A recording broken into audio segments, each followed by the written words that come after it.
Sekarang ni cikgu nak terangkan tentang cara untuk buat latihan lah. Jadi dekat bahan pembelajaran ni, lepas awak dah tengok video penerangan topik, awak akan bentuk kumpulan bersama rakan-rakan dalam kelas. Pastikan satu kumpulan tu ada 3 hingga 4 orang. Pastikan jangan lebih dan jangan kurang lah. Lepas tu, tonton video yang ni lah yang awak tengah tengok sekarang ni. Lepas tu pergi ke bahagian latihan. Pada bahagian latihan, awak scroll ke bawah. Awak akan jumpa sila berada di dalam kumpulan masing-masing dan semua murid boleh mengakses pautan Canva yang telah cikgu berikan. Jadi ini pautan Canva yang cikgu dah berikan. Kalau awak tak boleh nak buka pautan ni, awak boleh scan QR kat sini. Jadi cikgu akan buka.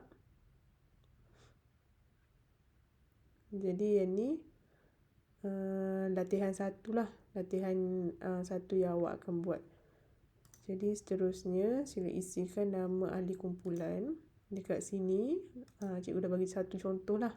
Siti Sarah binti Faris. Jadi lepas ni rakan sekumpulan boleh sambung isi sampai ke bawah lah. Sekiranya kumpulan awak ada 4 orang, tolong tulis sampai 4 orang lah dekat sini. Jadi dekat sini ada 4 kumpulan. Dekat sini sampai kumpulan 8. Dan dekat sini sampai kumpulan 10. Dan seterusnya ialah arahan. Arahan, lihat gambar yang telah cikgu berikan di muka surat seterusnya dan bina 3 ayat menggunakan kata adjektif yang terdapat di dalam gambar tersebut. Okey, ini gambar yang cikgu dah sediakan. Jadi, awak kena bina satu kata adjektif yang ada dekat sini. Awak kena bina 1 ayat lah. Contoh dia macam ni. Rapat-rapat. Pokok bunga itu ditanam rapat-rapat supaya kelihatan lebih cantik. Rapat-rapat ada dekat dalamnya. Ini kata adjektif rapat-rapat yang ada dalam gambar. Jadi ini contoh dia lah. Setiap satu ni rapat-rapat, panjang, kemas. Ini semua ada dekat dalam gambar ni. Jadi nanti awak tulis sama macam yang ni lah. Tulis dulu satu kata adjektif apa. Lepas tu baru awak tulis ayat. Buat sampai 3. 3 ayat ni untuk satu kumpulan ni, bukan untuk individu. Maksudnya satu kumpulan tu ada 3 ayat. Jadi lepas tu ada jawapan pelajar. Lepas tu ada kumpulan lah. Jadi kalau awak kumpulan 1, awak dah isi nama dekat sini kumpulan 1.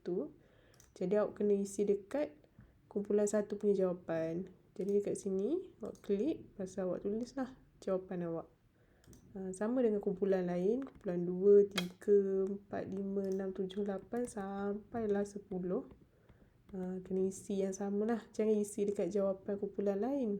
Nanti rosak jawapan kumpulan lain. Jadi itu saja latihan 1.